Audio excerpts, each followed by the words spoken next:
Sir, मुझे ऐसी website बनानी है। हेडिंग तो H1 टैग से दिखा दूंगा, पर ये इमेज कैसे शो होगी? किसी इमेज को वेबसाइट पे तभी दिखा सकते हैं जब वो इमेज इंटरनेट पे अपलोडेड हो। इमेज इंटरनेट पे अपलोड कैसे करते हैं, ये हम आगे पढ़ेंगे। अभी सीखते हैं वेबसाइट पे वो इमेज दिखाना जो इंटरनेट पे पहले से पड़ी हो। फर्स्ट स्टेप है, गूगल पे अपनी पसंद की इमेज सर्च करो।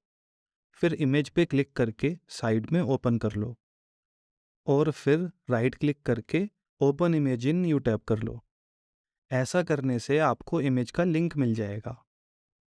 अगला स्टेप है इस लिंक को सही तरीके से अपने कोड में ऐड करना।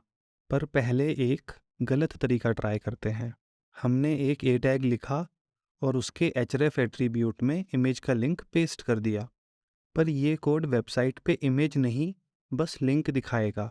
इमेज तो लिंक पे क्लिक करके दिखेगी। फिर क्या करें? सर, कुछ कुछ याद आ रहा है। आपने इमेज के लिए शायद IMG टैग बताया था। बिल्कुल सही। img टैग तो लिख लिया। अब लिंक कहाँ ऐड करें?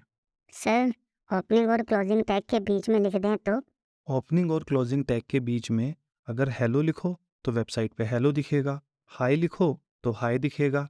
ऐसे ही लिंक लिखोगे तो वेबसाइट पे लिंक दिखेगा। पर हमें वेबसाइट पे लिंक नहीं दिखाना, बल्कि जिस इमेज का लिंक है वो इमेज दिखानी है। इस काम के लिए इमेज टैग में src नाम का एक एट्रीब्यूट होता है। इमेज का लिंक हम src एट्रीब्यूट में लिखेंगे।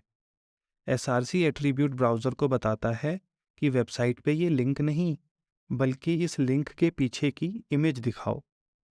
सिर्फ इतना कोड लिखने से वेबसाइट पे इमेज दिखने तो लगेगी, पर इस कोड में थोड़े इम्प्रूवमेंट की ज़रूरत है।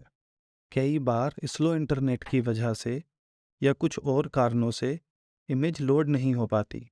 ऐसे में इमेज की जगह ऑटोमेटिकली ये आइकन दिखने लगता है।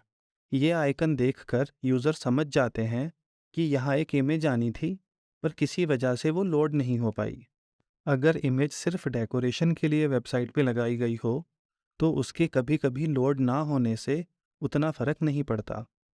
पर अगर इमेज यूज़र को कोई इन्फॉर्मेशन देने के लिए लगाई गई हो, तो उसका लोड ना होना एक बड़ी प्रॉब्लम है। इस प्रॉब्लम का सॉल्यूशन है कि जब इमेज लोड ना हो, तो उसकी जगह टेक्स्ट दिखाओ। ऐसा टेक्स्ट जिसमें वही बात लिखी हो जो हम इमेज से बताना चाह रहे थे। यानी अगर इमेज लोड हो गई तो बढ़िया, पर अगर कभी नहीं भी हुई तो यूज़र टेक्स्ट पढ़कर समझ जाएगा कि हम क्या कहना चाह रहे थे।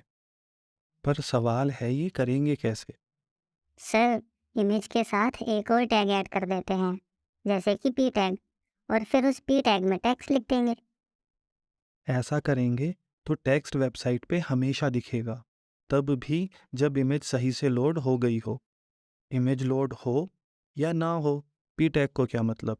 पी टैग तो अपना काम करेगा ही।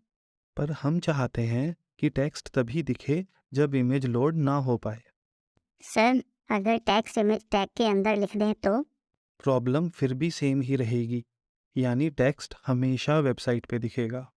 टैग चाहे कोई भी हो, पी या img। ओपनिंग और क्लोजिंग टैग के बीच में टेक्स्ट लिखोगे तो वो हमेशा वेबसाइट पे दिखना ही है। हमारी प्रॉब्लम का सॉल्यूशन है img टैग का ओल्ट एट्रीब्यूट। src एट्रीब्यूट में लिखो इमेज का लिंक और ओल्ट एट्रीब्यूट में लिखो टेक्स्ट। अगर इमेज लोड हो गई तो बढ़िया, वरना उसकी जगह ये टेक्स्ट शो हो जाएगा। ओल्ट एट्रीब्यूट का पहला फ़ायदा है इमेज ना दिखे तो टेक्स्ट दिखाना, पर इसके अलावा भी ओल्ट एट्रीब्यूट के कई फ़ायदे हैं जो हम आगे पढ़ेंगे। img टैग का काम इमेज दिखाना है, टेक्स्ट दिखाना नहीं। टेक्स्ट तो वो मजबूरी में तब दिखाता है जब इमेज लोड नहीं हो पाती।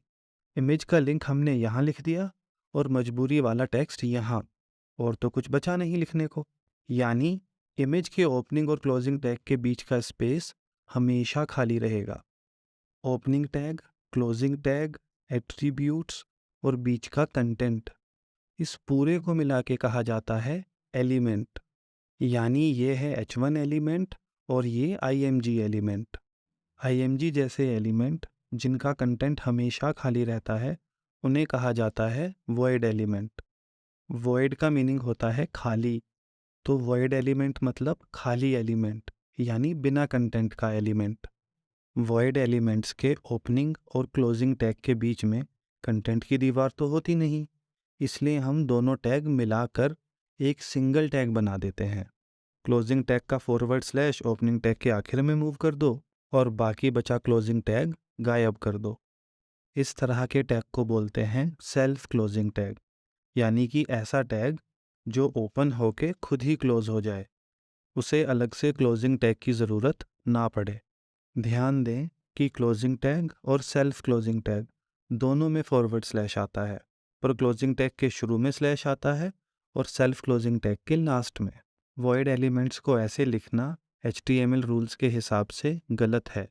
वॉइड एलिमेंट्स के लिए हमेशा सेल्फ क्लोजिंग टैग यूज़ करो, बल्कि HTML के लेटेस्ट वर्जन में तो इस फॉरवर्ड स्लैश की भी ज़रूरत नहीं होती।